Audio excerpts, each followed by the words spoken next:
Hi hello ಎಲ್ಲ ರಾಜ್ಯ ಸರ್ಕಾರಿ ನೌಕರರಿಗೆ ನಮಸ್ಕಾರ. ಸ್ನೇಹಿತರೆ, ಇವತ್ತಿನ ಒಂದು ವಿಡಿಯೋದಲ್ಲಿ ಸರ್ಕಾರಿ ನೌಕರರಿಗೆ ಇಂಪಾರ್ಟೆಂಟ್ ಆಗಿರುವಂಥ ಅಪ್ಡೇಟ್ಸ್ಗಳು ಬರ್ತಾ ಇರುವಂಥದ್ದು 7ನೇ ವೇತನ ಆಯೋಗಕ್ಕೆ ಸಂಬಂಧಿಸಿದಂತೆ ಕರ್ನಾಟಕ ರಾಜ್ಯ ಸರ್ಕಾರಿ ನೌಕರರ ಸಂಘದ ಕಡೆಯಿಂದ ಮತ್ತು ಕರ್ನಾಟಕ ರಾಜ್ಯ ಸರ್ಕಾರಿ ನೌಕರರ ಪರವಾಗಿ ಪ್ರಸ್ತುತ CM ಸಿದ್ದರಾಮಯ್ಯನವರಿದ್ದಾರೆ. ಇವರ ಮೇಲೆ ಸಂಪೂರ್ಣವಾಗಿರುವಂಥ ಪ್ರೆಷರನ್ನು ಹಾಕಲಾಗ್ತಾ ಇದೆ.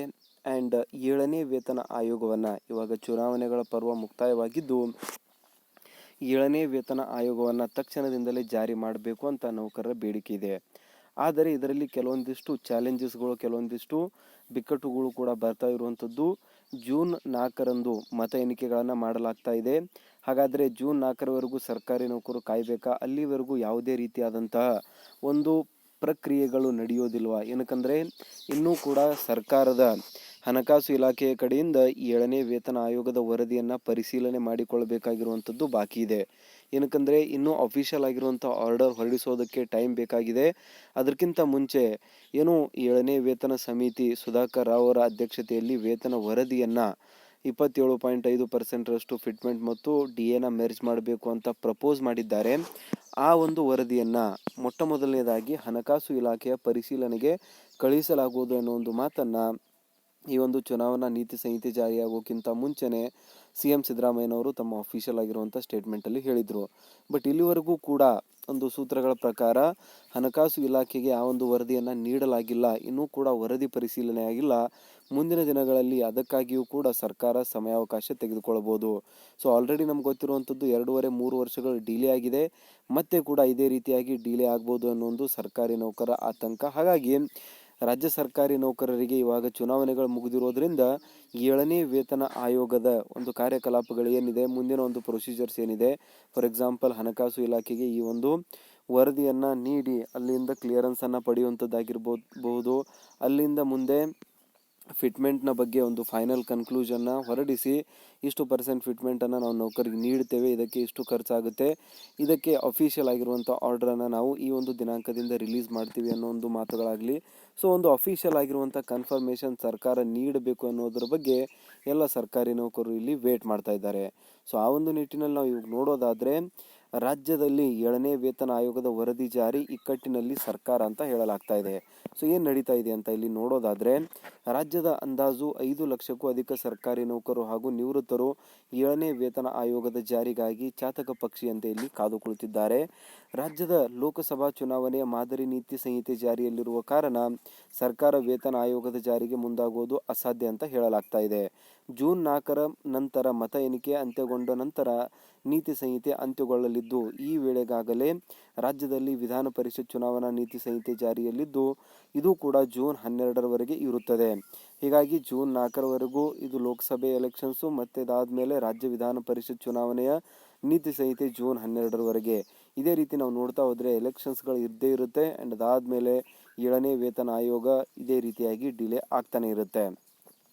ಸರ್ಕಾರ ನೀತಿ ಸಂಹಿತೆ ಅಂತ್ಯಗೊಳ್ಳುವವರೆಗೂ 7ನೇ ವೇತನ ಆಯೋಗದ ವರದಿಯನ್ನು ಜಾರಿ ಮಾಡಲು ಸಾಧ್ಯವಾಗುವುದಿಲ್ಲ. ಹೀಗಾಗಿ ರಾಜ್ಯ ಸರ್ಕಾರದ ಮುಖ್ಯ ಕಾರ್ಯದರ್ಶಿ ಕೇಂದ್ರ ಚುನಾವಣಾ ಆಯೋಗಕ್ಕೆ ನೀತಿ ಸಂಹಿತೆ ಸಡಿಲಗೊಳಿಸುವಂತೆ ಕೋರಿ ಪತ್ರವನ್ನು ಬರೆದಿದ್ದಾರೆ.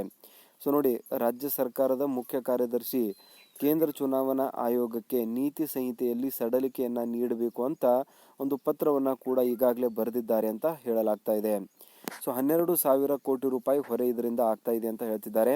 ಸರ್ಕಾರ ವರದಿ ಸ್ವೀಕಾರ, ಅದರ ಅನುಷ್ಠಾನದ ವಿಚಾರದಲ್ಲಿ ಎಚ್ಚರಿಕೆ ಹೆಜ್ಜೆಯನ್ನು ಇಡ್ತಾ ಇದ್ದು, ವರದಿ ಅನುಷ್ಠಾನಕ್ಕೆ ಸುಮಾರು 17,000 ಕೋಟಿ ರೂಪಾಯಿ ಬೇಕು ಎಂದು ಅಂದಾಜಿಸಲಾಗಿದೆ.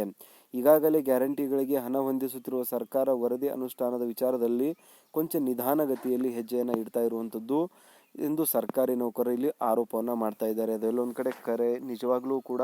ಏನಕ್ಕಂದರೆ ಈ ಒಂದು ಗ್ಯಾರಂಟಿ ಯೋಜನೆಗಳನ್ನು ತಕ್ಷಣದಿಂದ ಇಂಪ್ಲಿಮೆಂಟ್ ಮಾಡಿರುವಂಥ ಸರ್ಕಾರ ಗ್ಯಾರಂಟೀಸ್ಗಳನ್ನು ಜನಸಾಮಾನ್ಯರಿಗೆ ಮುಟ್ಟಿಸುವಂಥ ಕೆಲಸವನ್ನು ಮಾಡ್ತಾ ಇರುವಂಥ ಸರ್ಕಾರಿ ನೌಕರರಿಗೆ ಈ ಒಂದು 7ನೇ ವೇತನ ಆಯೋಗವನ್ನು ಇಂಪ್ಲಿಮೆಂಟ್ ಮಾಡೋದರಲ್ಲಿ ಮೀನಮೇಷಗಳನ್ನು ಎನಿಸ್ತಾ ಇರುವಂಥದ್ದು, ಆರ್ಥಿಕ ಒಂದು ತೊಂದರೆಗಳಿದೆ ಅನ್ನೋ ಒಂದು ನಿಲುವನ್ನು ಹೊರಡಿಸುವ ಮುಖಾಂತರ ಸರ್ಕಾರಿ ನೌಕರಿಗೆ ಇದರಿಂದ ಅಪಾರವಾಗಿರುವಂಥ ಆರ್ಥಿಕ ನಷ್ಟ ಇಲ್ಲಿ ಆಗ್ತಾ ಇರುವಂಥದ್ದು ನಾವು ನೋಡ್ತಾ ಇದ್ದೀವಿ. ಸೊ 2-3 ವರ್ಷಗಳ ಹಿಂದೆಯೇ ಕೇಂದ್ರ ಸರ್ಕಾರ ಮತ್ತು ಅಕ್ಕಪಕ್ಕದ ಎಲ್ಲ ರಾಜ್ಯಗಳು ಇಂಪ್ಲಿಮೆಂಟ್ ಮಾಡಿರುವಂತಹ ಈ ಒಂದು 7ನೇ ವೇತನ ಆಯೋಗವನ್ನು ನಮ್ಮ ರಾಜ್ಯದಲ್ಲಿ ಇನ್ನೂ ಕೂಡ ಮೀನಮೇಷ ಎನಿಸ್ತಾ ಇರುವಂಥದ್ದು.